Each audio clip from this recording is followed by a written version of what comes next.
بسم اللہ الرحمن الرحیم۔ ڈی اسپیکس کے معزز ناظرین السلام علیکم۔ ناظرین محترم، کسی بھی ملک کی بقا کے لیے اس کی فضائیہ اہم کردار ادا کرتی۔ قائد نے کیا خوب کہا تھا کہ طاقتور فضائیہ کے بغیر کوئی بھی ملک بیرونی جارحہ کے رحم و کرم پر ہوتا ہے، اور آج کی ویڈیو میں ہم پاک فوج کو اپنی فضائی سرحدوں کو ناقابل تسخیر بنانے کے لیے JF-31 کے استعمال پر روشنی ڈالیں گے۔ تو جی ہاں ناظرین، آج کی ویڈیو JF-31 کے نام۔ اس سے پہلے کہ ہم آگے بڑھیں، ہمارے چینل کو سبسکرائب کر لیں اور ساتھ گھنٹی کے نشان کو بھی دبائیں تاکہ ہر نئی آنے والی ویڈیو کا نوٹیفیکیشن آتا رہے۔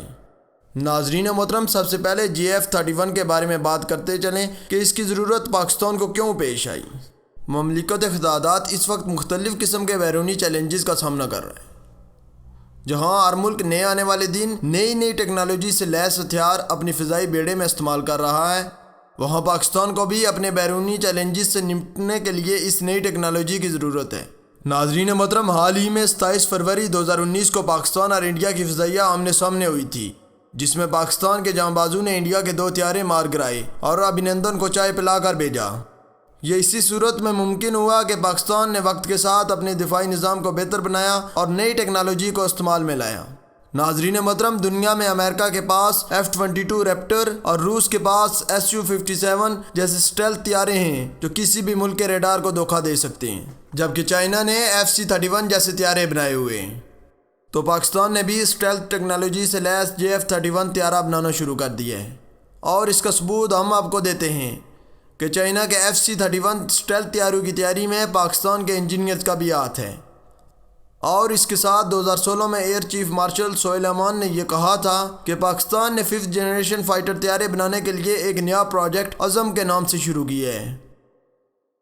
اس پروجیکٹ کے تحت پاکستان 2020 تک اپنے فائٹر طیارے بنا کر سیل کرنا بھی شروع کر دے گا۔ ناظرین محترم، FC-31 دنیا میں پہلی بار 2012 کو عوام کے سامنے لایا گیا۔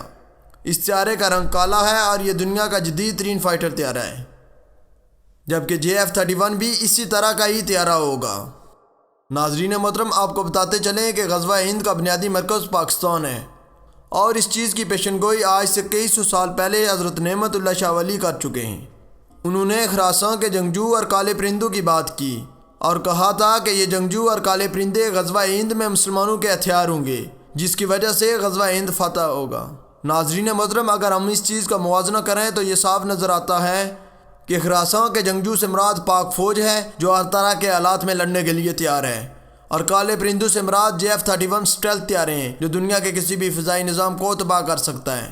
JF-31 کا رنگ بھی کالا ہے، اور یہ طیارہ دنیا کی جدید جنگی حکمت عملی کو سامنے رکھ کر بنایا جا رہا ہے۔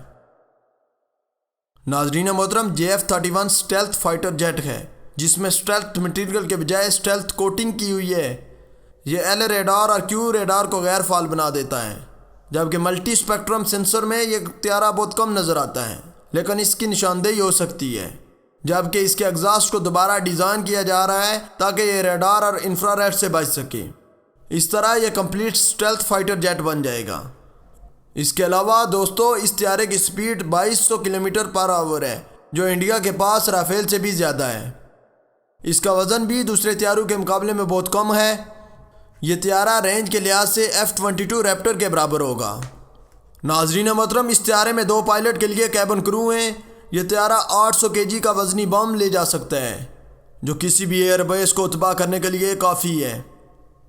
یہ طیارہ نیوی فورس کے لیے بھی استعمال ہو سکتا ہے، کیونکہ short track per take of کر سکتا ہے، اور اس طیارے کا بحری بیڑے پر ٹیک آف کرنا کوئی مشکل نہیں ہے۔ ناظرین محترم، JF-31 کا ڈبل انجن J-20 سے زیادہ جلدی اور بہتر پاور پیدا کرتا ہے، جس سے اس طیارے کا پیچھا کرنا کسی بھی فائٹر طیارے کے لیے مشکل ہے۔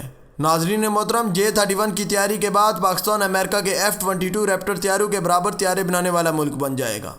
ناظرین محترم، J-31 کی تیاری کی خبر سنتے ہی انڈیا کی نیندیں حرام ہو رہی ہیں، کیونکہ انڈین فضائیہ پہلے ہی پاکستان کی فضائیہ سے کئی درجے پیچھے تھی۔ اب ان طیاروں کے آنے سے انڈین فضائیہ کو بھاگنے کا راستہ بھی نہیں ملے گا۔ ناظرین محترم، اس کے علاوہ ماہرین نے بھی یہ کہا ہے کہ ان طیاروں کے مقابلے میں انڈیا کے پاس کوئی طیارہ موجود نہیں ہے، اور نہ ہی امریکہ انڈیا کو F-22 ریپٹر دینے کے لیے تیار ہوگا۔ اب ہم آپ کو بتاتے چلیں کہ سٹیلتھ ٹیکنالوجی کیا ہے۔ ناظرین محترم، 5th جنریشن وار کے لیے دنیا کے تمام ممالک اسٹیلتھ ٹیکنالوجی پر کام کر رہے ہیں اور بعض ممالک اس ٹیکنالوجی میں دن بدن بہتری لا رہے ہیں۔ ناظرین محترم، اسٹیلتھ ٹیکنالوجی سے مراد یعنی لو آبزرویبل ٹیکنالوجی ایک طرح کی ملٹری حکمت عملی ہے جس میں الیکٹرانک کاؤنٹر کو غیر فعال بنانا ہے۔ یہ الیکٹرانک کاؤنٹر کسی بھی ملک کے لگائے ہوئے خفیہ ریڈار، انفراریڈ اور سونار ہوتے ہیں۔ ناظرین محترم، اسٹیلتھ ٹیکنالوجی کا استعمال ایئر کرافٹس، شپس، سب میرینز، میزائلز، سیٹلائٹس اور گراؤنڈ وہیکلز میں ہوتے ہیں۔ اس ٹیکنالوجی میں کسی بھی ایئر کرافٹ کی شیپ کو جدید طریقے سے بنایا جاتا ہے یا خاص قسم کا مٹیریل ایئر کرافٹ کی باڈی پر چڑھا دیا جاتا ہے کہ وہ ریڈار کے سگنل کو ابزارب کر لیں یا اس کو ڈائیورٹ کر دیں۔ ناظرین محترم، اس ٹیکنالوجی کے استعمال سے دشمن کو نہ صرف آسانی سے زیر کر دیا جائے گا بلکہ اس کو ہمیشہ کے لیے غیر فعال بھی بنا دیا جائے گا۔